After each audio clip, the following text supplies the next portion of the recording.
Yesterday session లో మనం ఏం చెప్పుకున్నాం అంటే time of supply of goods start చేసాము. అసలు మనం ఏం చెప్పుకున్నాం అంటే టైమ్ ఆఫ్ సప్లై ఒక ఇంపార్టెన్స్ ఏంటి, అసలు టైమ్ ఆఫ్ సప్లై వల్ల మనకి ఏం పీరియడ్ లో ఛార్జ్ అనేది లెవీ చేయొచ్చు, దాని ప్రకారం ఒకసారి చూసాం. At the same time what is the time limit for the issuance of invoice అనేది చూసాం. యాజ్ పర్ సెక్షన్ 31 ప్రకారం there are 4 situations where the supply involves movement of goods and where supply does not involve the movement of goods, and in case of continuous supply of goods, and in case of goods sale on approval basis, sent on sale on approval basis. ఆ 4 situations లో కూడా మనం చూసాం ఎలా ఉంటుంది ఏంటి అనేది, due dates ఎలా ఉంటాయని. In case of supply involves movement అయితే before or at the time of removal of the goods. In case of any other case అయితే before or at the time when the goods made available to the buyer, and in case of continuous supply of goods అయితే before or at the time of each successive statement or payments as the case may be, and in case of goods sent on sale on approval basis అయితే కనుక before or at the time of supply or 6 months from the date of removal. ఇది time limit under section 31(1). Okay, and మనం ఇంకోటి ఏం నేర్చుకున్నాం అంటే forward charge గురించి నేర్చుకున్నాం. Forward charge, so forward charge లో టైమ్ ఆఫ్ సప్లై ఎలా డిటర్మైన్ చేయాలి sir? Actual date of invoice and the due date under section 31, due date for the issuance of invoice under section 31, and date of payment. So mali date of payment whichever is earlier kinda మనం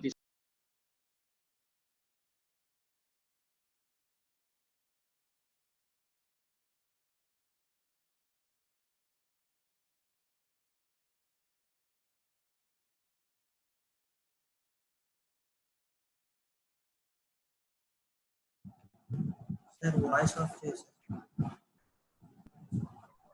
sir voice వాయిస్ రా. Okay, so అలా advance ఉన్నప్పుడు time of supply ఏం తీసుకోవాలి sir? Advance ఉన్నప్పుడు time of supply కంపల్సరీగా date of invoice or due date under section 31 మాత్రమే తీసుకోవాలని చెప్పాం. So this is clear. So మనకి ఇక్కడ నోటిఫికేషన్ ద్వారా ఇచ్చాడు, ఆ అడ్వాన్స్ అనేది డేట్ ఆఫ్ ఇన్వాయిస్ రోజునే తీసుకోండి or due date of invoice రోజునే తీసుకోమని చెప్పడానికి మనకి ఒక నోటిఫికేషన్ అనేది ఇచ్చాడు. సో ఇక్కడ చూడండి, however as per the special procedure under section 148 for the payment of tax in case of goods, in case of only goods, okay, GST is to be paid at the time of supply as specified in 12(2)(a), that is the date of invoice or the last date of issue of invoice under section 31. So ఖచ్చితంగా advance వచ్చినట్టు అయితే కనుక compulsory ఈ 2 dates లో which ever is earlier ఉంటే మాత్రమే దాన్ని మాత్రమే టైమ్ ఆఫ్ సప్లై కింద తీసుకోండి. Okay, so effectively in case of goods no GST will be paid on advances received for the supply of goods. అంతే, దాని యొక్క ఇంటర్ప్రిటేషన్ ఏంటంటే గూడ్స్ వచ్చిన రోజు మాత్రం, అడ్వాన్స్ వచ్చిన రోజు మాత్రం it will not be treated as a supply. ఆ అడ్వాన్స్ సంబంధించి మనం ఎప్పుడైతే ఇన్వాయిస్ ఇస్తామో అప్పుడు మాత్రమే దాన్ని సప్లై కింద తీసుకోవాలి. Okay, this is the topic. And next దానికి ఆ నోటిఫికేషన్ ని కొద్దిగా ఎక్స్టెన్షన్ చేశారు. ఓకేనా, ఆ ఎక్స్టెన్షన్ చేసి దాన్ని ఒక ఫార్మాట్ లో ఇచ్చారు. అది ఇక్కడ మనకి ఒక టేబుల్లో ఉంది, చూద్దాం. Exemption to all tax payers, ఇదే మా నోటిఫికేషన్. అడ్వాన్స్ మీద ట్యాక్స్, అడ్వాన్స్ మీద టైమ్ ఆఫ్ సప్లై తీసుకోవద్దు, ఓన్లీ డేట్ ఆఫ్ ఇన్వాయిస్ మీద టైమ్ ఆఫ్ సప్లై తీసుకోమని చెప్పడానికి నోటిఫికేషన్ ఇచ్చారు. Notification number 66 of 2017. ఓకే, so exemption to all taxpayers from the payment of tax on advances received in case of supply of goods. Okay, tax on supply of goods is to be paid on invoice basis and receipt basis is not applicable. అంటే invoice ఎప్పుడైతే issue చేస్తామో అప్పుడే time of supply కింద తీసుకుని ఆ month లో levy చేయండి, అంతే తప్ప దానికి అడ్వాన్స్ ఎప్పుడైతే వచ్చిందో అప్పుడు కాదు. The registered person who did not opt for the composition scheme, అంటే కాంపోజిషన్ పర్సన్స్ కి నెక్స్ట్ పారాగ్రాఫ్ లో చెప్పబోతున్నాడు. ఇక్కడ అదర్ డీలర్స్ గురించి చెప్పారు, అదర్ రిజిస్టర్డ్ పర్సన్స్ గురించి. The registered person under other than the composition levy shall pay GST on supply of goods at the time of supply as specified in 12(2)(a). Already మనం time of supply చదువుకున్నాం దాని ప్రకారం.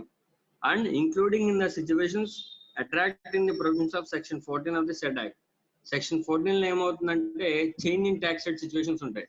So ఆ situations ను కూడా consider చేసుకుని ఇక్కడ ఇచ్చిన టైమ్ ఆఫ్ సప్లై ని కన్సిడర్ చేసుకుని ఈ రెండింటి బేస్ మీద ట్యాక్స్ పే చేయాలంట. ఓకే, ఇంకేం చెప్పినట్టు చూద్దాం. And shall accordingly furnish the details and the returns as mentioned in chapter 9 of the said act.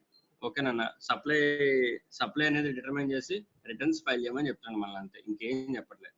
Returns as per chapter 9 and rules mention చేసిన దాని ప్రకారం ఆ మంత్ లో టైమ్ ఆఫ్ సప్లై సెక్షన్ 12 ప్రకారం తీసుకొని రిటర్న్స్ ఫైల్ చేయమని చెప్తున్నాడు. Okay, in simple words, all tax payers except the composition suppliers are exempted from paying GST at the time of receipt of advance in relation to supply of goods.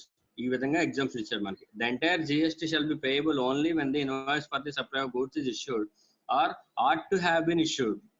Ought to have been issued అంటే due date అని అర్థం. ఓకేనా, అప్పట్లోపు ఇచ్చి ఉండాలని అర్థం. A composition supplier has to pay tax in lieu of the tax payable by him, an amount calculated at the prescribed rate. A prescribed rate అనేది already మనకి తెలుసు, 1%, 5%, 1% on his turnover in the state or union territory for a quarter. వాడు ఇచ్చిన turnover ప్రకారం consolidated amount తీసుకొని ఆ consolidated turnover మీద 1%, 5%, 1% apply చేయాలి. అది మనకు ఆల్రెడీ తెలుసు. Okay, next, therefore the composition supplier is not required to pay any tax on advance received, as the same does not form part of the taxable supplies and in turn also does not form part of the turnover in a state or union territory at the end of the quarter. అసలు ఏం చెప్పాడంటే ఒకసారి మనం చూస్తే, say for example ఇప్పుడు composition dealer ఉన్నాను, regular dealer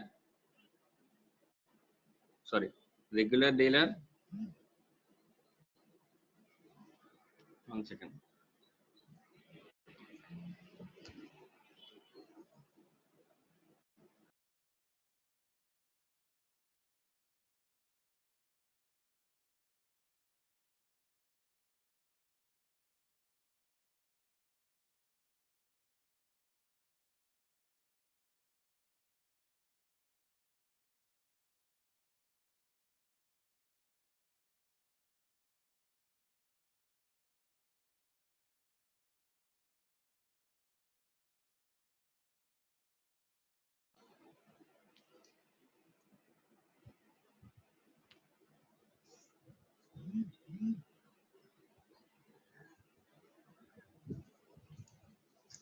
so okay,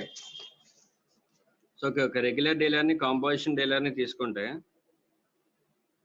composition డీలర్ని కనుక మనం తీసుకుంటే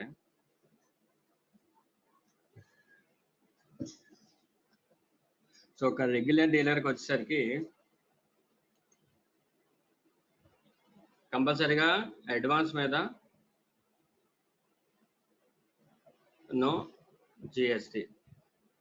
ఈ కాంపోజిట్ డీలర్కి ఏం చెప్తున్నానంటే వీడికే కనుక అడ్వాన్స్ వస్తే అడ్వాన్స్ సప్లై అవ్వదని చెప్తున్నాడు. Advance means not a supply. Advance means not a supply. ఎప్పుడైతే అడ్వాన్స్ అనేది సప్లై అవ్వదో then it will not be included in the turn over.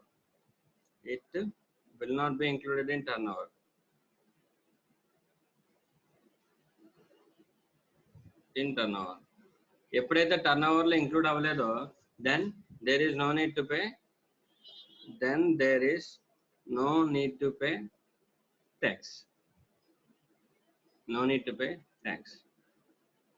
అది మనకి క్లారిటీ. ఎప్పుడైతే అది సప్లై కింద తీసుకోమో మనం జనరల్ గా కాంపోజిషన్ డీలర్ ఏం చేయాలి, తనకున్న క్వార్టర్ లో మొత్తం తనకి ఎంత అయితే సప్లైస్ అయినాయో ఆ సప్లైస్ మీద ట్యాక్స్ రేట్ అనేది అప్లై చేయాలి.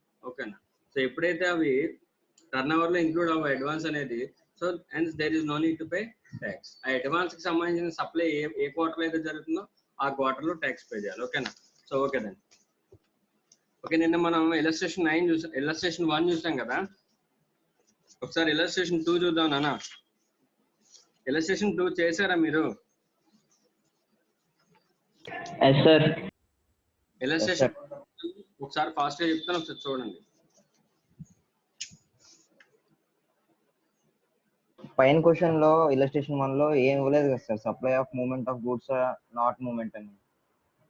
ఓకే, అప్పుడు ఎలా కనబడతాం సార్ అది? బట్ మనం ఏం చేయాలంటే గూడ్స్ ఇచ్చాడు కదా క్లియర్ గా, అక్కడ మనకి 2 డేట్స్ ఇవ్వలేదు కదా కౌశిక్. కౌశిక్ మనకి గూడ్స్ రిమూవ్డ్ సార్ నేను అడగలేదు సార్. ఎవరు అడిగారు? సరే ఎవరు అడిగినా ఒకసారి చూడండి అన్న.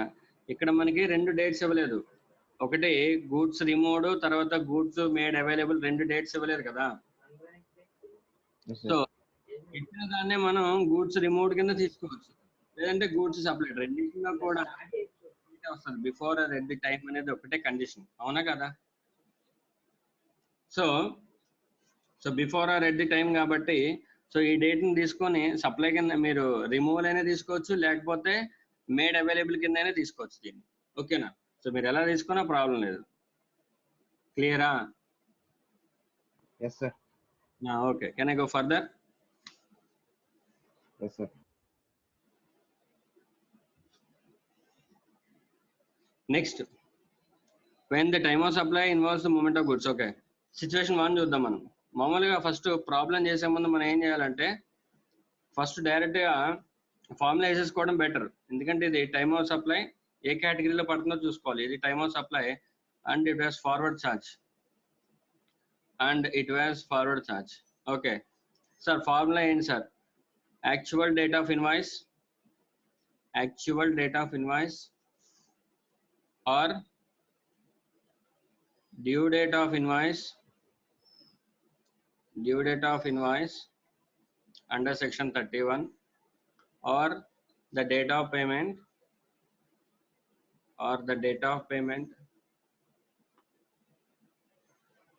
whichever is earlier. అంతే కదా మనకి ఆన్సర్. సో ఓకే, సో మనకి డ్యూ డేట్ అనేది ఎప్పుడు వస్తుంది? ఈ సిచ్యువేషన్ లో supply involves movement of goods కాబట్టి, ఈ సిచ్యువేషన్ లో supply involves movement of goods కాబట్టి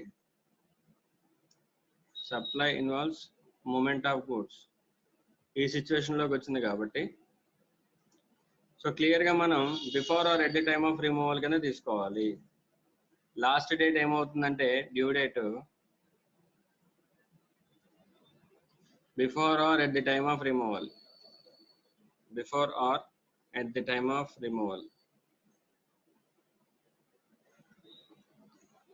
సో ఓకే, సో ఆల్రెడీ మనకి ఈ డ్యూ డేట్ అనేది మనకి ఇక్కడ డేట్ ఆఫ్ రిమూవల్ ఇచ్చాడు కాబట్టి డ్యూ డేట్ కూడా మనకు వచ్చేసింది, డేట్ ఆఫ్ ఇన్వాయిస్ వచ్చేసింది, date of receipt of payment 3 ఉన్నాయి. సో నథింగ్ బట్ మనం ఏం చేయాలంటే జస్ట్ సబ్స్టిట్యూట్ చేస్తే సరిపోతుంది. Situation 1 and situation 2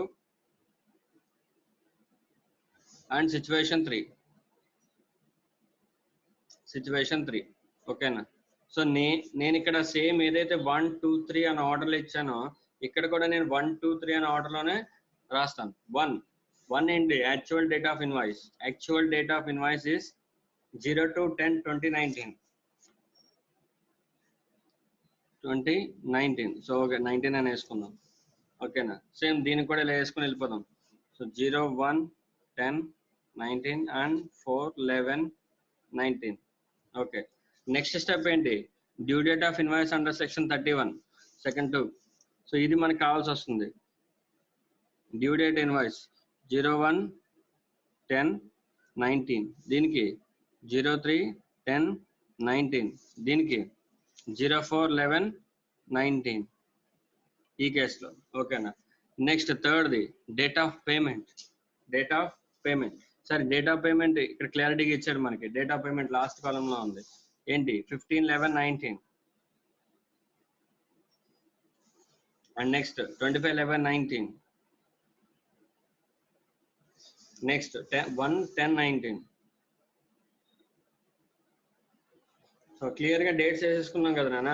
so situations లో ఇప్పుడు మనం ఇక్కడ కంగారు పడిపోకూడదు. ఫస్ట్ ఆఫ్ ఆల్ ఇది డేట్ ఆఫ్ ఇన్వాయిస్, ఇది డేట్ ఆఫ్ పేమెంట్. ఓకేనా? ప్రతి కేసులో కూడా అంతే. ఇది date of invoice, date of payment. ఇది డేట్ ఆఫ్ ఇన్వాయిస్, ఇది date of payment. First of all మనం ఈ రెండింటిని ఫస్ట్ కన్సిడర్ చేసుకోవాలి. ఎందుకంటే ఎక్కడైనా అడ్వాన్స్ అవుతుందేమో. అడ్వాన్స్ అయితే డైరెక్ట్ గా విచారేజ్ లాయర్ అప్లై చేయడం కుదరదు కాబట్టి ఫస్ట్ ఎక్కడైనా అడ్వాన్స్ అవుతుందేమో చెక్ చేసుకోవాలి. సో ఇక date of payment after date of invoice, ఇది అడ్వాన్స్ కాదు. ఇది డేట్ ఆఫ్ ఇన్వాయిస్ 1 అక్టోబర్ లో ఉంది, డేట్ ఆఫ్ పేమెంట్ నవంబర్ లో ఉంది, ఇది అడ్వాన్స్ కాదు. ఇక్కడ చూడండి date of invoice 4th November లో ఉంది, కానీ డేట్ ఆఫ్ పేమెంట్ 1 అక్టోబర్ లో ఉంది, ఇది అడ్వాన్స్ అవుతుంది, ఇది అడ్వాన్స్ అవుతుంది. ఓకేనా? సో ఫస్ట్ అడ్వాన్స్ ఐడెంటిఫై చేస్తాం కాబట్టి ఈ రెండు కూడా నార్మల్ కేసెస్ లో ఉంటాయి. సో డైరెక్ట్ గా మనం ఆన్సర్ ఎలా చెప్పొచ్చు, విచ్ ఎవర్ ఇస్ లోయర్ చెప్పేసుకోవచ్చు. సో టైమ్ ఆఫ్ సప్లై ఏమవుతుంది, విచ్ ఎవర్ ఇస్ లోయర్. ఇవి రెండు కూడా అక్టోబర్ మంత్ లోనే, అక్టోబర్ లో 01/10/2019 it was the earliest. So 01/10/2019 will be the time of supply. Next ఈ రెండింటిలో కూడా అక్టోబర్ మంత్ లో ఈ రెండు ఉన్నాయి. ఓకేనా? ఇందులో 01/10/2019 will be the time of supply. ఓకేనా? ఇక్కడ అడ్వాన్స్ ఉంది, అడ్వాన్స్ ఉన్నప్పుడు date of payment will be eliminated, date of payment will be eliminated, and date of invoice or due date of invoice whichever is earlier shall be taken. So రెండు కూడా same dates ఉన్నాయి, 04/11 and 04/11. So no issue, time of supply will be 04/11/2019. Okay, this is how we have to put up the answer. అర్థమైందా? So direct గా blind గా mind లో calculation తీసుకొని వేయకూడదు, ఎందుకంటే టైమ్ ఆఫ్ సప్లై మీద మనకి 2 మార్క్స్ MCQ వచ్చే ఛాన్స్ ఉంటుంది. They know where the student may go confused. ఓకేనా? సో ఇన్ ఆర్డర్ వాళ్ళకి తెలుసు కాబట్టి వాళ్ళు డైరెక్ట్ గా డేట్స్ ఇచ్చేస్తారు, ఈజీ డేట్స్, మీరు కన్ఫ్యూజ్ అవుతారు. ఓకేనా? సో ఇలా చేసుకోవడం మంచిది, ఆన్సరింగ్ ఇలా చేసుకోవడం బెటర్. ఓకేనా? So I think you are clear with the second situation. Illustration 2. Okay, continuous supply of goods. LPG is supplied by a pipeline. Continuous supply of goods. Monthly payments are made by the recipient as per the contract. Okay, ఇక్కడ ఒక contract అనేది కూడా ఉంది. So buyer and supplier has a contractual obligation. Okay, then every quarter invoice is issued. You have to be very careful. Quarterly invoice ఇస్తున్నాడు వాడు, quarterly invoice ఇస్తున్నాడు. Okay, invoice is issued by the supplier supported by a statement. ఒక statement కూడా ఇస్తున్నాడు. So అంటే ప్రతి క్వార్టర్కి ఒక invoice ఇస్తున్నాడు, ఒక స్టేట్మెంట్ ఇస్తున్నాడు. ఓకే, అంటే క్వార్టర్కి వచ్చి ఒక ఇన్వాయిస్ అలాగే ఒక స్టేట్మెంట్ ఉంది. And payments made and the recipient has to pay the differential amount if any. The details of the various events are as follows. ఎక్కడెక్కడ ఏమేమి జరిగినా చూద్దాం. పేమెంట్ అంట నవంబర్ జరిగింది, డిసెంబర్ జరిగింది, అలాగే జనవరి జరిగింది. ఓకేనా? అంటే ఇది 3rd నవంబర్ అని ఉందంటే దీనికి సప్లై అంతా ఎక్కడ జరిగినట్టు, అక్టోబర్లో జరిగినట్టు అర్థం. అక్టోబర్కి నవంబర్లో పేమెంట్ చేశాడు, నవంబర్కి డిసెంబర్లో పేమెంట్ చేశాడు, డిసెంబర్లో జరిగిన సప్లైకి జనవరి 1న పేమెంట్ చేశాడు. Okay, you are clear with that. So payments monthly payments ఉన్నాయి. Next statement of accounts issued by the supplier. ఏ రోజున ఇచ్చాడు, 02 జనవరి ఇచ్చాడు. Okay, then with invoice, invoice కూడా 2nd జనవరి ఇచ్చాడు. అంటే 2nd జనవరిన రెండు ఇచ్చాడు, ఒకటి statement of account, 2 invoice. So actual date of invoice మనకు వచ్చింది, స్టేట్మెంట్ ఆఫ్ అకౌంట్స్ డేట్ మనకు వచ్చింది, అలాగే పేమెంట్ డేట్ మనకు వచ్చాయి. Okay, clear. నెక్స్ట్ ఇంకోటి ఏం చేశాడు, 25/1/2020 డిఫరెన్షియల్ పేమెంట్ చేశాడు. అంటే ఎక్సెస్ ఏదో వచ్చింది, పేమెంట్ కట్టాల్సింది, పేమెంట్ చేశాడు. అంటే ప్రతి నెల 5 lakhs కట్టాడు.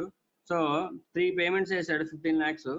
యాక్చువల్ బిల్లు వాడు ఇచ్చింది చూసుకుంటే 2nd జనవరిని వాడు ఇచ్చిన బిల్ చూసుకుంటే 15,78,000 వచ్చింది అని మనం అర్థం చేసుకోవాలి.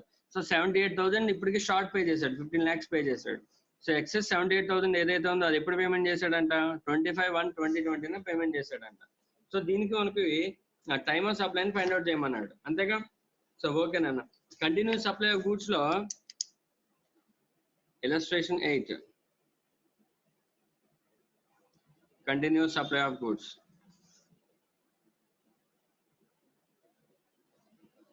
Continuous supply of goods.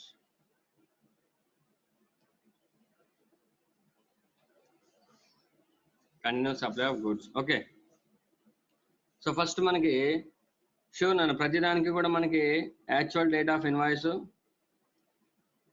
రెండోది due date of invoice,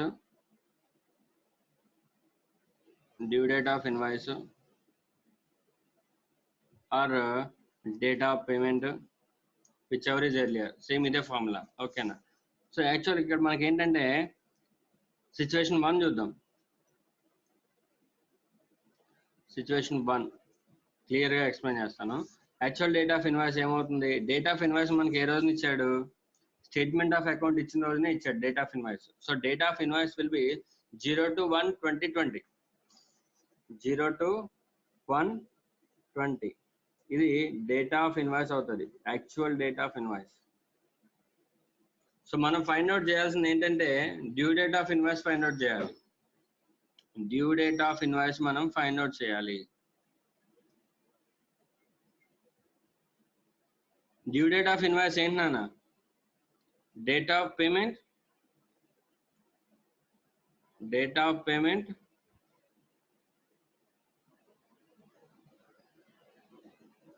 are date of successive statements, date of successive statement, whichever is earlier. అంతే కదా డ్యూ డేట్. సో ఒక్కొక్క సిచ్యువేషన్స్ లో డ్యూ డేట్ అనేది కంప్యూట్ చేద్దాం. Okay, situation 1, situation 2, situation 3, S1, S2, S3. ఓకేనా. So okay, so ఇప్పుడు date of payment అనేది first date of payment ఎక్కడ ఉంది, 03-11-2019. Date of payment 03-11-2019. దీనికి సిచ్యువేషన్ 2 లో డేట్ ఆఫ్ పేమెంట్ 03-12-2019. అలాగే థర్డ్ దానికి 01-01-2020, 01-01-20. ఓకే, సో ఇది date of payment. Date of statement ఎప్పుడుంది మనకి, ప్రతి దాంట్లో కూడా డేట్ ఆఫ్ స్టేట్మెంట్ ఒకటే వస్తుంది. డేట్ ఆఫ్ సక్సెసివ్ స్టేట్మెంట్ వచ్చేసరికి ఎప్పుడు 02-01-2020 వస్తుంది. సో 02-01-20, 02-01-20, 02-01-20. ఓకేనా. So date of statement of accounts, date of statement of accounts and date of statement of accounts. Okay, so మనకి ఏం తీసుకోవాలన్నా విచ్ ఎవర్ ఇస్ ఎర్లియర్ తీసుకోవాలి కదా, విచ్ ఎవర్ ఇస్ ఎర్లియర్ తీసుకోవాలి. సో డ్యూ డేట్ మనకు వచ్చేస్తుంది ఇప్పుడు. సో డ్యూ డేట్ వచ్చేసరికి కంపల్సరీగా అన్ని సిచ్యువేషన్స్ లో కూడా ఇది 03-11-19 అవుతుంది, ఇది 03-12-19 అవుతుంది, ఇది 01-1-2020 అవుతుంది. ఇది డ్యూ డేట్. సో మనకి ఫార్ములాలో డ్యూ డేట్ వచ్చేసింది. ఓకేనా. Actual date of invoice already ఉంది మన దగ్గర. So next date of payment. So situation 1 లో నేను ఎంటర్ చేస్తున్నాను. Date of invoice 02-01, due date of invoice వచ్చేసరికి 03-11-2019. ఓకేనా. సో ఇది due date. And next date of payment, date of payment will be 03-11-2019 date of payment. Whichever is earlier చూసుకుంటే మనకి time of supply.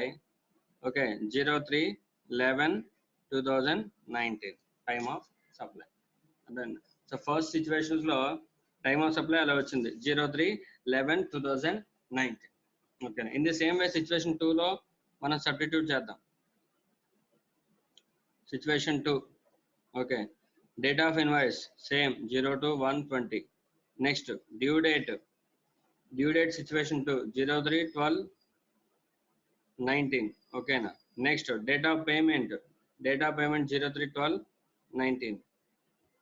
Sir whichever is earlier sir, 03-12-2019 time of supply. Situation 3, situation 3 sir date of invoice sir, actual date of invoice. Date of invoice will be same, only 1 invoice issue చేస్తారు మనకి 02-01-20. Next due date sir, situation 3 లో due date 01-01-20 sir. Sir date of payment 01-01-20 sir.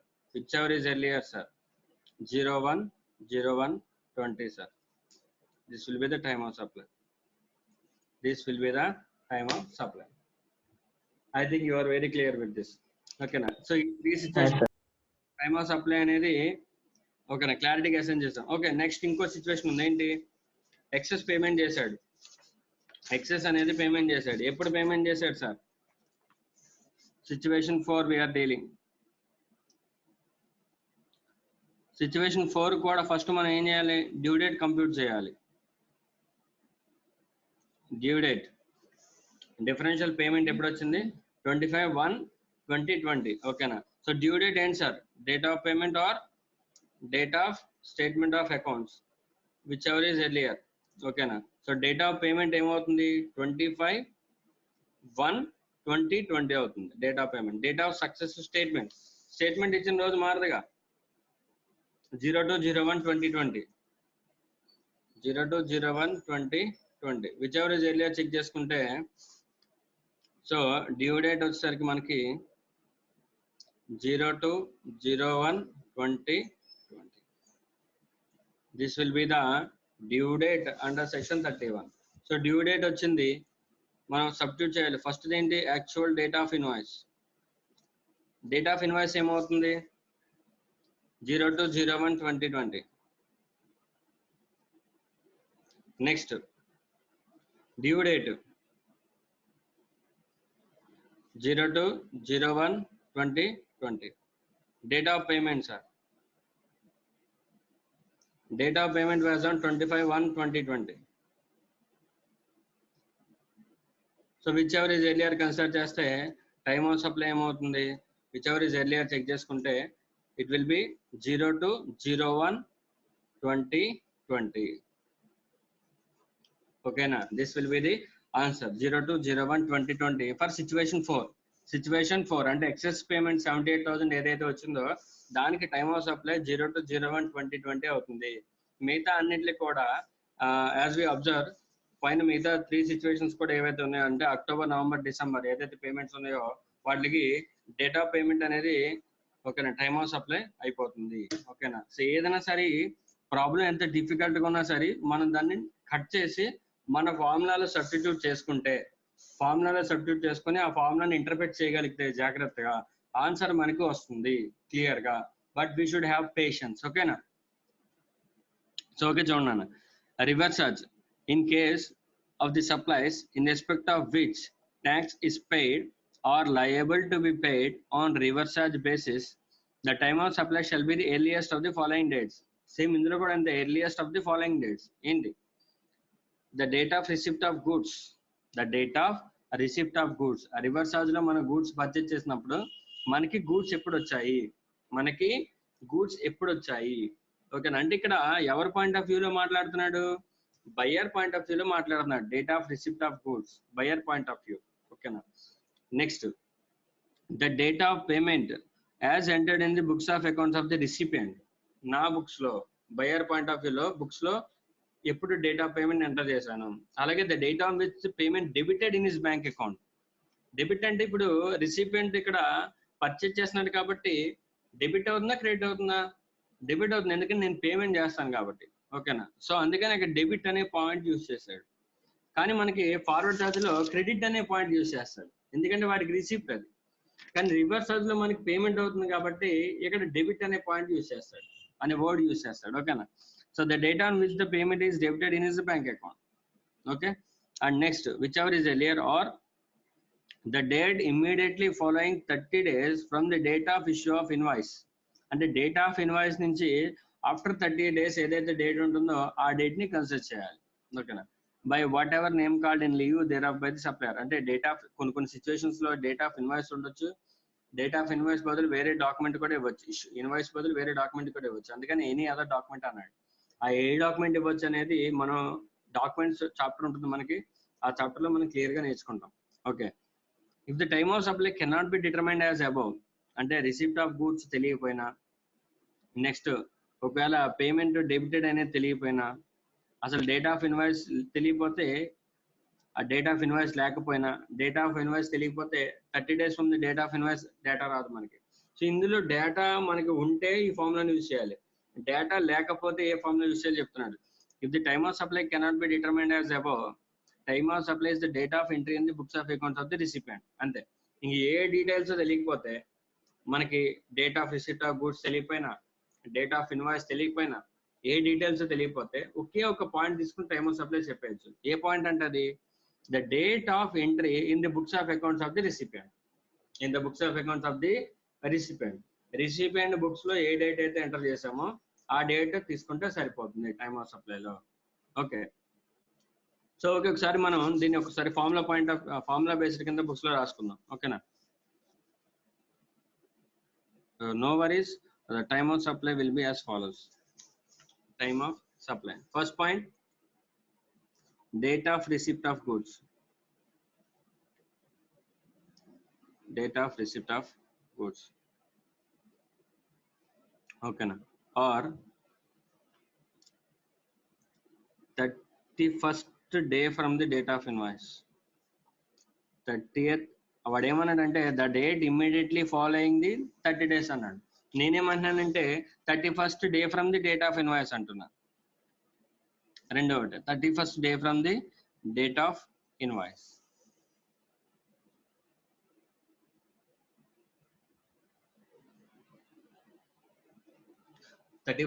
Day from the date of invoice. Third ఏంటంటే date of payment. Date of payment whichever is earlier. ఈ మూడిట్లో ఏది earlier అయితే అందులో మనకి time of supply అనేది పడుతుంది. In case of goods under reverse charge. Goods under reverse charge. Okay, so ఈ డేట్ ఆఫ్ పేమెంట్ కి as usual date of payment కి మళ్ళీ సెపరేట్ ఫార్ములా ఉంటుంది. డేట్ ఆఫ్ పేమెంట్ కి ఏంటి sir formula? Date of payment means date of entry in the books. Date of entry in the books. Date of entry in the books or date of debit in the books. Sorry, date of debit in the account of what? Of the recipient. Of the recipient. Okay, recipient కదా pay చేసేది. So recipient books లో ఎప్పుడైతే purchase చేసినట్టు entry రాసుకున్నాడో ఆ రోజు కానీ, are date of debit in the account of the recipient. నేను ఎప్పుడైతే గూడ్స్ పర్చేజ్ చేశానో నేను పే చేయాలి కాబట్టి డెబిట్ అవుతుంది.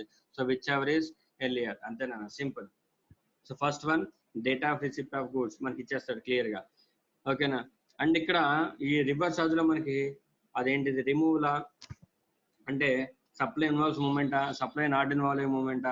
సో ఇదంతా ఏమి ఉండదు. ఓకేనా, so 31st day from the date of invoice and next date of payment. ఓకేనా, సో ఫార్వర్డ్ ఛార్జ్ అంతా వేరే కాన్సెప్ట్, రివర్స్ ఛార్జ్ అంతా వేరే concept. I think you are very clear with this. So ఒక ఎగ్జాంపుల్, సో ఇలస్ట్రేషన్ 10 ఒకసారి చూద్దాం. Time of supply of goods under reverse charge basis. Determine the time of supply in each of the following independent cases in accordance with the provision section 12 of the CGST Act 2017. In case the recipient of the goods is liable to pay tax under reverse charge mechanism. Sir ఈ problem లో reverse charge mechanism అని చెప్పి వాడే చెప్పేశాడు sir మనకి. So reverse charge అని చెప్పకపోతే మనం ఎలా ఫైండ్ అవుట్ చేయాలి సార్? రివర్స్ ఛార్జ్ అని చెప్పకుండా వాడు షూర్ గా డెఫినెట్ గా ఒక స్టోరీ తీసుకొస్తాడు మనకి ఎగ్జామినేషన్ లో. సార్ రివర్స్ ఛార్జ్ ఎలా ఐడెంటిఫై చేయాలి సార్? అక్కడ ఇచ్చిన ట్రాన్సాక్షన్ ప్రకారం అది రివర్స్ ఛార్జ్ ఫార్వర్డ్ ఛార్జ్ అనేది మనకి తెలియాలి. సో రివర్స్ ఛార్జ్ అనేది తెలియాలా లేదంటే మనకి ఆల్రెడీ మనం రివర్స్ ఛార్జ్ లో ఏ సిచ్యువేషన్స్ ఉంటాయనేది already we have discuss the reverse charge. So ఆ రివర్స్ ఛార్జ్ లో ఏవైతే సిచ్యువేషన్స్ ఉన్నాయో అందులో ఒక సిచ్యువేషన్ తీసుకొచ్చి క్వశ్చన్ స్టార్ట్ చేసి find the time of supply అంటాడు. సో అప్పుడు మనకి ఆ స్ట్రైక్ అవ్వాలి, పాయింట్ స్ట్రైక్ అవ్వాలి. పాయింట్ స్ట్రైక్ అయితే అది రివర్స్ ఛార్జ్ అని మనకు అర్థమవుతుంది. సో అప్పుడు మనం reverse charge time of supply rules apply చేయాలి. మళ్ళీ అందులో గూడ్సా నెక్స్ట్ సర్వీసెస్ అది కూడా మనకి క్లారిటీ రావాలి. మనం time of supply of goods లో అదే రివర్స్ ఛార్జ్ లో కొన్ని వాటికి గూడ్స్ కి చూసాం, అలాగే కొన్ని వాటికి సర్వీసెస్ చూసాం. మ్యాక్సిమం కేసెస్ లో సర్వీసెస్ చూసాం. ఓకేనా, సో నథింగ్ బట్ ఒక డైరెక్టర్ కానీ లేదంటే ఫిలిం ప్రొడ్యూసర్స్ కానీ next insurance agent and bank, so ఇలాగా అన్ని సర్వీసెస్ చూసాం. So depending upon the situation అది రివర్స్ ఛార్జ్ అవుతుందా అవదా, రివర్స్ ఛార్జ్ లో గూడ్సా సర్వీసెస్ మన క్వశ్చన్ నుంచి ఐడెంటిఫై చేయాలి. అర్థమైందా? అంతే తప్ప బ్లైండ్ గా వెళ్ళిపోకూడదు. ఓకేనా, సో ఈ సిచ్యువేషన్స్ లో వాడు మనకి హింట్ ఇచ్చాడు ఏమని, in case of the recipient of goods is liable to pay tax and reverse charge అని. బట్ ప్రతి సిచ్యువేషన్ లో కూడా రివర్స్ ఛార్జ్ అని క్లియర్ గా చెప్పాడు. ఓకేనా, మన రివర్స్ చార్జ్ లో నేర్చుకున్న పాయింట్స్ నుంచి ఏదో ఒక పాయింట్ ఇస్తాడు. Okay, so first situation, the date of invoice, the date of receipt of goods, and date of payment in books, date when the payment debited in the bank account, date when payment is debited in the bank account. ఇక్కడ మనకి రెండు ఇచ్చాడు. ఓకేనా, date of payment in books of accounts లో entry ఏం రాశాడు, అలాగే actual debit ఎప్పుడైంది. సో మనకి డేట్ ఆఫ్ పేమెంట్ కావాలంటే ఈ రెండింటిని కంపేర్ చేసి విచ్ ఎవర్ ఇస్ ఎర్లియర్ తీసుకోవాలి. సో డేట్ ఆఫ్ పేమెంట్ కి క్యాలిక్యులేషన్ ఉంది. Next date of receipt of goods, ఫార్ములాలో డైరెక్ట్ గా ఉంది కాబట్టి date of receipt of goods substitute చేస్తాం. ఓకేనా, నెక్స్ట్ ఇంకోటి ఏముంది, డేట్ ఆఫ్ ఇన్వాయిస్. ఈ డేట్ ఆఫ్ ఇన్వాయిస్ మనకి రిలవెంట్, ఎందుకంటే 31st day from the date of invoice మనం కంప్యూట్ చేయాలి, 31st date. So we will put them illustration లో పెడదాం. ఓకేనా, so first situation date of receipt of goods నాకు కావాలి, date of receipt of goods. So date of receipt of goods is 05/10/2019. Date of receipt of goods. Receipt of goods.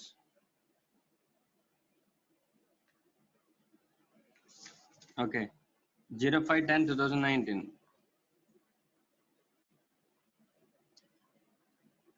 Okay. Next situation. 31st day from the date of invoice. 31st day from the date of invoice. Date of invoice ఎప్పుడు ఇచ్చాడు, 01/10/2019. 01 31st date from date of invoice. Okay, 01/10/2019. 01/10/2019. So ఇక్కడికి 31st date కావాలి మనకి. So ఏమవుతుంది, 01/10/2019 అంటే October month లో 31 days ఉంటాయి, 31 days. ఓకేనా, మనకి ఈ నెంబర్ ఆఫ్ డేస్ తీసుకునేటప్పుడు రూల్స్ ఎలా ఇంటర్ప్రిట్ చేయాలంటే, if include the beginning date we have to exclude the ending date. ఓకేనా, ఒకవేళ మనం బిగినింగ్ డేట్ ని కనుక ఎక్స్క్లూడ్ చేస్తే ఎండింగ్ డేట్ ని ఇంక్లూడ్ చేసుకోవాలి. సో 01 నేను ఎక్స్క్లూడ్ చేస్తాను ఇక్కడ. ఎక్స్క్లూడ్ చేస్తే అక్టోబర్ నెలలో ఎన్ని రోజులు ఉంటాయి, 31 రోజులు ఉంటాయి. ఆల్రెడీ ఒక రోజు ఎక్స్క్లూడ్ చేస్తే 30 డేస్ క్లారిటీగా అయిపోతాయి. సో మనకి 31st డే ఎప్పుడు అవుతుంది, 01/11/2019. 31st డే అక్కడికి వస్తుంది. సో 31st డే కూడా అయిపోయింది. నెక్స్ట్ లాస్ట్ ఏంటి, డేట్ ఆఫ్ పేమెంట్ ఎంటర్ చేయాలి. డేట్ ఆఫ్ పేమెంట్ ఎంటర్ చేయాలి. సో డేట్ ఆఫ్ పేమెంట్ ఏమవుతుంది sir, date of entry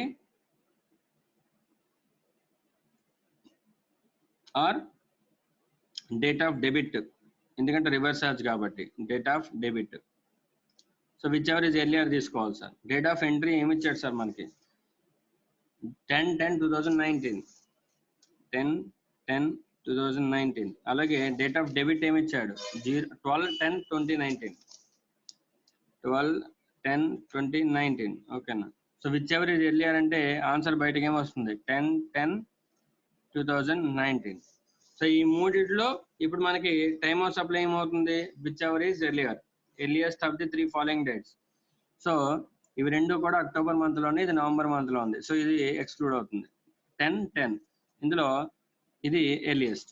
05/10/2019 will be the time of supply. ఇక్కడ చూసారా మనకి ఒకటి నవంబర్ మంత్ లో ఉంది, రెండు అక్టోబర్ మంత్ లో ఉన్నాయి. సో ఒకవేళ మనం రూల్స్ సరిగ్గా ఇంటర్వ్యూ చేయకపోతే నవంబర్ మంత్ లోకి వెళ్ళింది అనుకో time of supply, payment of tax అనేది డిలే అవుతుంది. ఓకేనా, so time of supply rules వల్ల ఏమైంది, 10th అంటే అక్టోబర్ మంత్ లోనే ట్యాక్స్ అనేది లెవీ అయిపోతుంది. సో ఓకేనా, this is how the time of supply has to be computed in case of reverse charge under goods. ఓకేనా, సో రిమైనింగ్ క్వశ్చన్స్ మీరు try చేయండి. రిమైనింగ్ క్వశ్చన్స్ ఈ 3 సిచ్యువేషన్స్ అండ్ illustration 11 మీరు try చేయండి. ఓకేనా, so I'm going for the time of supply of goods in case of vouchers. చాలా simple అన్న, vouchers ఏముండదు. సో సింపుల్ సార్, వౌచర్స్ అంటే ఏంటి సార్? సో జనరల్ గా మనం ఎక్కువగా షాపింగ్ చేసినప్పుడు, హై అమౌంట్ లో షాపింగ్ చేసినప్పుడు, సే 5,000 or 10,000, మనకి మన సప్లయర్ కానీ, లేదంటే ఒకవేళ నేను బాగా వర్క్ చేస్తే నా సప్లయర్ ఏం చేస్తాడు, నా ఎంప్లాయర్ ఏం చేస్తాడంటే నాకు కొన్ని వౌచర్స్ ఇస్తాడు. ఫుడ్ మీల్ వౌచర్స్ కానీ, లేదంటే వాళ్ళకి టైఅప్ అయి ఉన్న వేరే ఏదన్నా బిజినెస్ లో కానీ ఒక కూపన్స్ అనేవి ఇస్తారు, కూపన్స్ కానీ వోచర్స్ కానీ. సో నేను ఏం చేయొచ్చు, ఈ కూపన్స్ ని తీసుకెళ్ళి నేను ఎప్పుడైనా ఫ్యూచర్ పర్చేస్ చేసినప్పుడు ఈ కూపన్స్ ఎంటర్ చేస్తే ఆ కూపన్ వాల్యూ ఎంత ఉందో టు దట్ ఎక్స్టెంట్ నాకు ఆ అమౌంట్ అనేది తగ్గిపోతుంది. సో వోచర్స్ ని అలా యూజ్ చేసుకుంటాను నేను, అంతే కదా. సే ఫర్ సపోజ్ ఇప్పుడు జొమాటో కూపన్స్ ఉంటాయి, లేదంటే బుక్ మై షో కూపన్స్ ఉంటాయి, కూపన్ కోడ్స్ ఎంటర్ చేస్తాం. సో కూపన్ కోడ్స్ ఎంటర్ చేస్తే ఫ్యూచర్ లో మనకి ఏమవుతుంది, మనం పే చేయాల్సిన అమౌంట్ ని తగ్గుతుంది. సో అంటే కన్సర్న్డ్ మర్చెంట్ దగ్గర మింత్రా కూపన్స్ యూజ్ చేస్తాం. సో ఇలాగ డిఫరెంట్ కూపన్స్ ఉంటాయి. సార్ మరి వాటికి టైమ్ ఆఫ్ సప్లై ఎప్పుడు సార్ అంటే ఎంప్లాయర్ మనకి కూపన్ ఇచ్చినప్పుడా, లేదంటే మనం కూపన్ యూజ్ చేసుకున్నప్పుడా, ఎప్పుడు ఆ కన్సర్న్ వాల్యూని ఎప్పుడు ట్యాక్సిబుల్ చేయాలి? ఓకే, సో ఆ కాన్సెప్ట్ ఇక్కడ చెప్తున్నాడు. In case of goods the time of supply in case of vouchers in respect of the goods.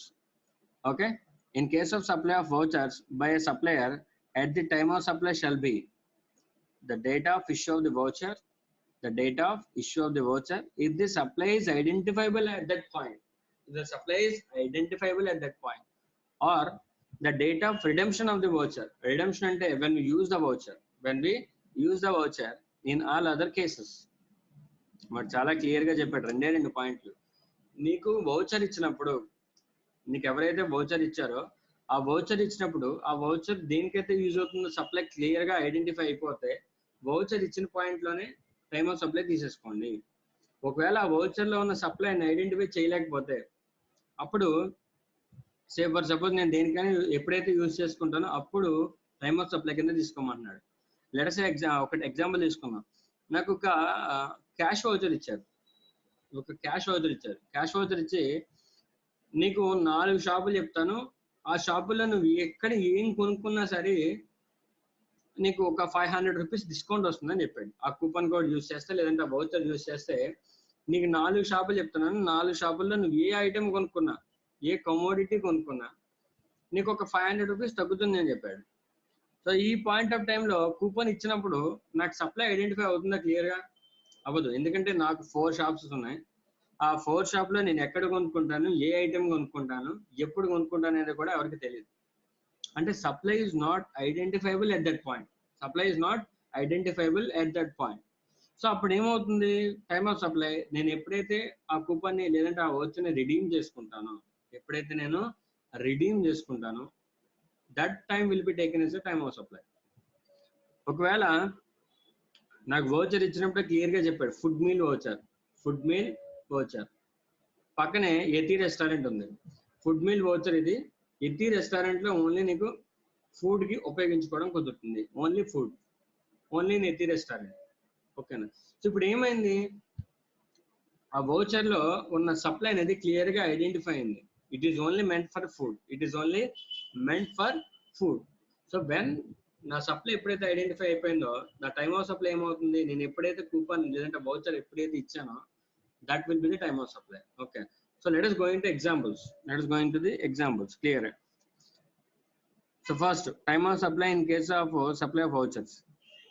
XYZ Limited has purchased for its customers 100 vouchers. Okay, ఒక company ఉంది XYZ అనే company, కస్టమర్లకి ఒక 100 vouchers కొంది. ఏ రోజు అంటే date 24/12/2019. Okay, worth 1000 each. ఒక్కొక్క coupon, ఒక్కొక్క voucher ఎంత వాల్యూ అంట, 1000 రూపీస్ వాల్యూ అంట. ఓకే, ఎవరి దగ్గర నుంచి పర్చేజ్ చేసింది ఆ కూపన్స్? ఏబిసి లిమిటెడ్ దగ్గర నుంచి పర్చేజ్ చేసింది. అంటే ఒక కంపెనీ ఆ కంపెనీలోని ఎంప్లాయర్స్ కి ఏదో ఒక బెనిఫిట్ ఇవ్వాలనుకుంది. సో ఆ బెనిఫిట్ కోసం ఏం చేసిందంటే వేరే కంపెనీ యొక్క వౌచర్స్ ని కొనింది. సో కొని వీళ్ళకి ఇవ్వబోతుంది. ఆ వేరే కంపెనీ ఏంటి, ABC limited, a footwear company. ఆ ఏబిసి లిమిటెడ్ యొక్క బిజినెస్ ఏంటంట, footwear manufacturing company. So nothing but employees అందరికి కూడా ఫుట్వేర్ ఆఫర్ చేయాలనుకుంటుంది. సో ఆ కంపెనీ యొక్క వౌచర్స్ కొనింది. Okay, the vouchers are issued by the ABC limited on 25/12/2019. Vouchers ఎప్పుడు ఇష్యూ చేశారు? 25th ఇష్యూ చేశారు. కొనింది మాత్రం 24న, ఇష్యూ చేసింది 25th. Okay, the vouchers can be encashed at retail outlets of the ABC limited. ఆ vouchers తీసుకుని retail outlets కి employees అందరూ వెళ్ళి వాళ్ళకి కావాల్సిన ఫుట్వేర్ అనేది పర్చేజ్ చేయొచ్చు. Okay, the employees of the XYZ Limited and cashed the same on 01/01/2020. 01/01/2020. Okay, వాళ్ళు ఒక 1 month ఒక 6 days అయిన తర్వాత జనవరి నెలలో పర్చేస్ చేశారు. Determine the time of supply. Clear నానా? ఏంటి? వౌచర్స్ ఇష్యూ చేశారు. వౌచర్స్ ఇష్యూ చేసినప్పుడు సప్లై ఐడెంటిఫై అయిందా అవ్వలేదా? ఇక్కడ క్లియర్ గా సప్లై ఫుట్వేర్ అని క్లియర్ గా ఐడెంటిఫై చేశారు. సో సప్లై ఐడెంటిఫై అయింది. సో ఎప్పుడైతే సప్లై ఐడెంటిఫై అయిందో టైమ్ ఆఫ్ సప్లై ఏమవుతుంది? Date of issue of the vouchers అవుతుంది. Date of issue of the vouchers but not the date of redemption. So ఈ situation లో date of issue ఏమవుతుంది? 25/12/2019 అవుతుంది. వాళ్ళు పర్చేజ్ చేసింది 24, వాళ్ళ ఎంప్లాయీస్ కి ఇచ్చింది ఎప్పుడు? 25/12. So the time of supply will be 25/12/2019. 25/12/2019. I think you are very clear with this. ఓకేనా? సో నెక్స్ట్ 2 illustrations మీరు చదవండి, డౌట్ ఉంటే నేను అడిగాను. ఓకేనా?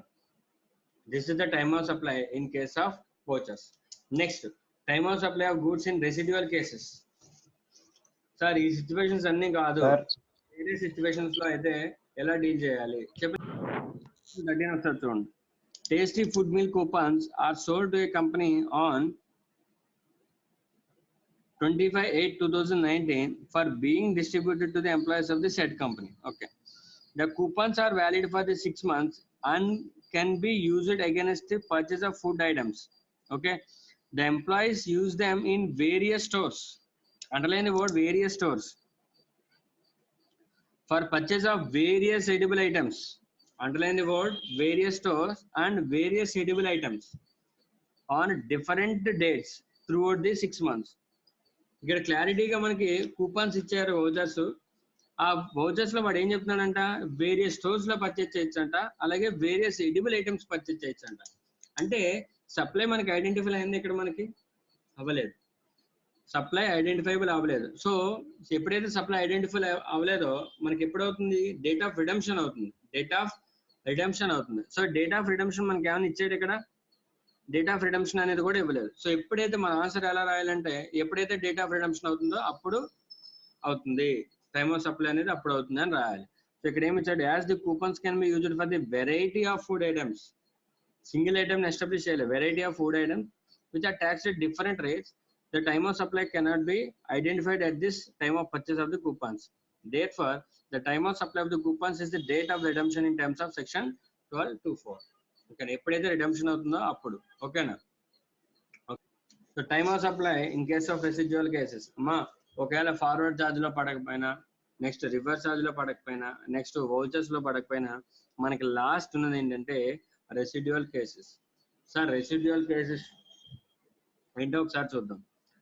Time of supply in case of residuary cases where it is not possible to determine the time of supply as per the above provisions.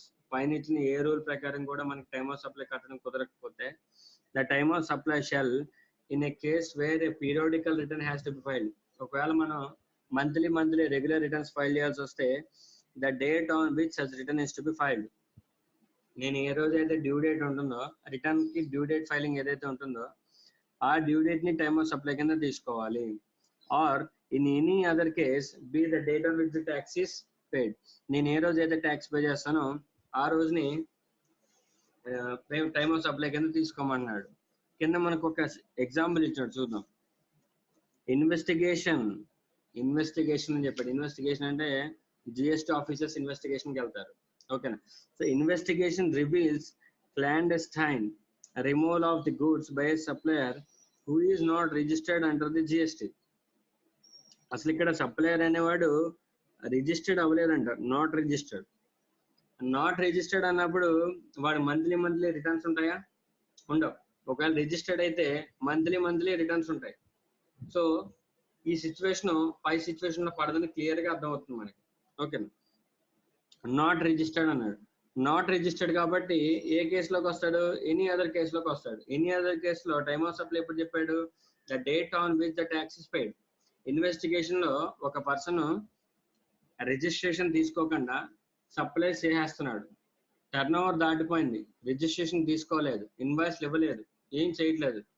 So అప్పుడు నేను ఇన్వెస్టిగేషన్కి వెళ్ళినప్పుడు అతని టర్న్ ఓవర్ చాలా ఉంది, 20 lakhs కన్నా దాటిపోయి ఉందని మనకు అర్థమైంది. ఓకేనా? సో అప్పుడు నేను ఇన్వెస్టిగేషన్ లో ఏం చేస్తాను? ఎంతైతే 20 lakhs దాటిందో అదంతా టర్న్ ఓవర్ కింద తీసుకుని అప్పుడు అతని చేత ఏం చేపిస్తాను, టోటల్ ట్యాక్స్ అనేది కట్టించుకుంటాను. సో ఈ సిచ్యువేషన్ లో మరి టైమ్ ఆఫ్ సప్లై ఎలా తీసుకోవాలి సార్? ఏ రోజైతే నేను ట్యాక్స్ కట్టించుకుంటున్నానో అది టైమ్ ఆఫ్ సప్లై కింద తీసుకుని ట్యాక్స్ పే చేసుకోవాలి. ఓకేనా, అది చెప్తున్నాడు. Investigation reveals clandestine removal of the goods by a supplier who is not registered under GST. ఇన్వెస్టిగేషన్ లో బయటపడింది ఏంటంటే ఒక అన్రిజిస్టర్డ్ పర్సన్ దొంగతనంగా గూడ్స్ ని సప్లై చేస్తున్నాడు. ఓకేనా, that the evidence is in the form of noting of un undated and some corroborative material.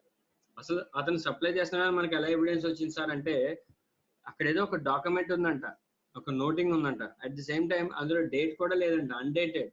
ఓకేనా, అండ్ సమ్ కొరాబరేటివ్ మెటీరియల్, దాన్ని అక్కడ సప్లై చేస్తున్నాడని మనకు కొన్ని ఆనవాళ్ళు ఉన్నాయి. Some corroborative material. The supplier voluntary pay tax during investigation. Investigation జరిగినప్పుడు ఇంకా వాడు ట్యాక్స్ అనేది పే చేస్తాడు. టు క్లోజ్ ద కేసు కొట్టేసుకోవడానికి ఈ ట్యాక్స్ పే చేస్తాడు. సార్ మరి ఇప్పుడు టైమ్ ఆఫ్ సప్లై ఏం తీసుకోవాలి sir? The time of supply will be the date on which the tax is paid. The date on which the tax is paid. Sir above situation లోకి ఎందుకు వెళ్ళలేదు sir? Above situation లో periodical return file చేయాల్సిన వాళ్ళ గురించి మాత్రమే చెప్పాడు. Periodical return ఎవరు ఫైల్ చేస్తారు? రెగ్యులర్ గా return nothing but registered persons ఎవరైతే ఉన్నారో వాళ్ళు పీరియాడికల్ రిటర్న్స్ ఫైల్ చేస్తారు. మరి అన్రిజిస్టర్డ్ పర్సన్ కాబట్టి వీడు ఈ సిచ్యువేషన్ లోకి వస్తాడు. The date on which the tax is to be paid. ఓకేనా, therefore the time of supply will be the date on which the tax is paid. As being unregistered, the supplier is not required to file the periodical returns. ఓకేనా, so అది situation. Next ఇంకోటి ఏంటంటే, next ఇప్పుడు ఏమైందంటే, నేను invoice issue చేసినప్పుడు ఇప్పుడు general గా గూడ్స్ అనేది క్రెడిట్ మీద సేల్ చేస్తాం చాలా కేసెస్ లో కూడా. Goods will be sold on credit are sold on credit. ఈ క్రెడిట్ బేస్ మీద చేసినప్పుడు ఏమవుతుంది, నాకు నేను సంథింగ్ టైం ఇస్తాను, ఒక 30 days టైం ఇస్తాను. 30 days లోపు బయ్యర్ అనేవాడు ఏం చేయాలి, క్రెడిట్ పే చేసేయాలి, క్రెడిట్ పే చేయాలి. ఓకేనా, credit should be paid, credit should be paid. So 30 days దాటిపోయిన తర్వాత నేను ఏం చేస్తానంటే, ఆఫ్టర్ 30 days ఇంట్రెస్ట్ లెవీ చేస్తాను. ఆఫ్టర్ 30 days ఏమవుతుందంటే, నాకు అప్పటికి కూడా పేమెంట్ రాకపోతే I will levy some interest, interest levy చేస్తాను.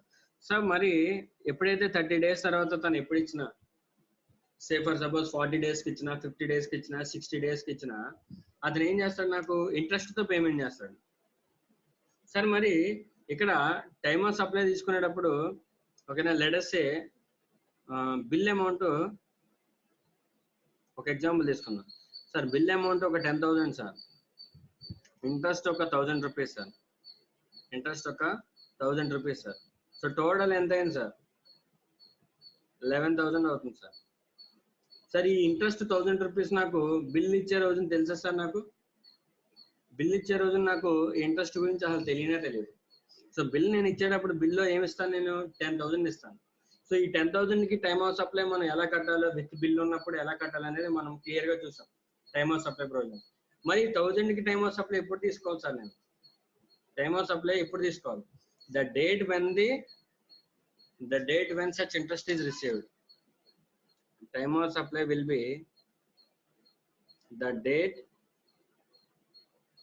When such interest is received.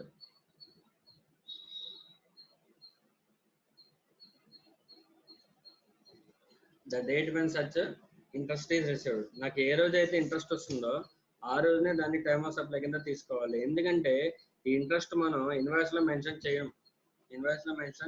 చేయం, తర్వాత వస్తుంది. విత్ ఇంట్రెస్ట్ నాకు పే చేస్తాడు, పీనల్ చార్జెస్ కానీ ఏవైనా లెవీ చేస్తాం. సో అటువంటి అడిషనల్ కన్సిడరేషన్ ఎప్పుడైనా వచ్చినప్పుడు, so the time of supply will be the date when such interest is received. ఓకేనా సార్, సప్లై చేస్తాను, ఈ ఇంట్రెస్ట్ ని సప్లై కింద కన్సిడర్ చేస్తాను. సార్ మరి జిఎస్టీ ఎలా లెవీ చేయాలి సార్ అంటే, ఈ 1,000 రూపీస్ ని ఇంక్లూజివ్ ఆఫ్ ట్యాక్స్ కింద తీసుకోవాలి. ఇంట్రెస్ట్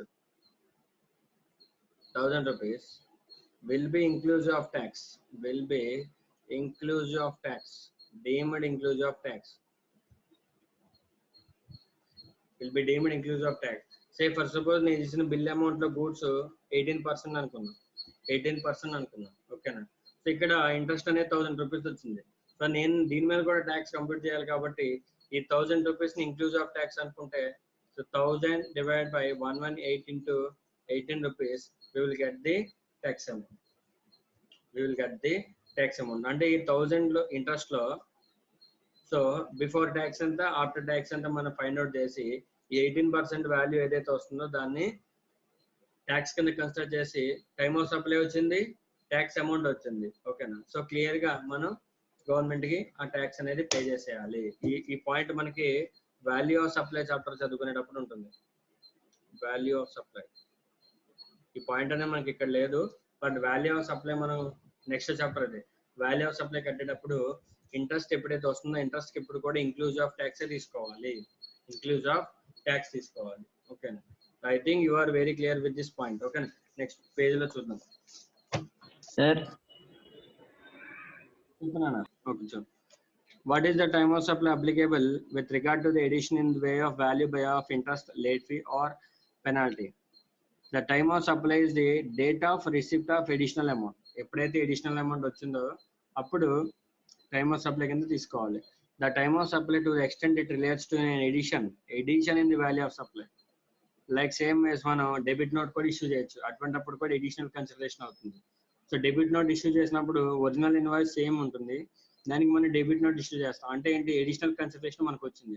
సో ఎప్పుడైతే అడిషనల్ కన్సిడరేషన్ వచ్చిందో time of supply additional consideration వచ్చిన రోజు మాత్రమే తీసుకోవాలి, ఓకేనా. By way of interest, late fees or penalties for the delayed payment of any consideration shall be the date on which the supplier receives such addition in value. ఎప్పుడైతే మనకి consideration వస్తుందో ఆ రోజు మాత్రమే సప్లై కింద తీసుకోవాలి.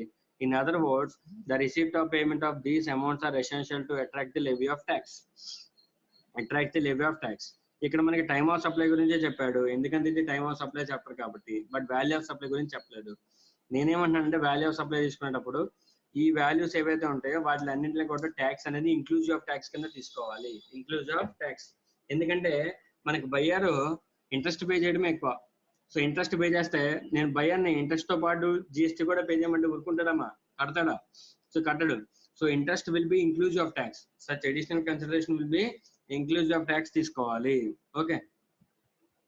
సో దానికి ఒక ఎగ్జాంపుల్ ఇచ్చాడు చూడండి. Mister X, a registered supplier supplied certain goods to mister Y. Mister వైకి సప్లై చేశాడంట ఆన్ 6 months క్రెడిట్, 6 నెలలు క్రెడిట్ ఇచ్చాడు. With a penalty clause in the agreement, leaving a penalty of 5% of the invoice value in case of the delayed payment. Payment kane delay aithe penalty anta 5%. The invoice was dated 01/2019. Okay, November nella invoice ichadu. Mr. Y could not make the payment on the due date due to unavoidable reasons. Payment cheyalekapoyadu, 6 months time ayipoyindi, payment cheyalekapoyadu. He however made the payment of the invoice value on 05/05/2020. 6 months tarvata pay chesadu. So అప్పుడు ఏం చేయాలి, కంపల్సరీగా interest కూడా pay చేయాలి, okay.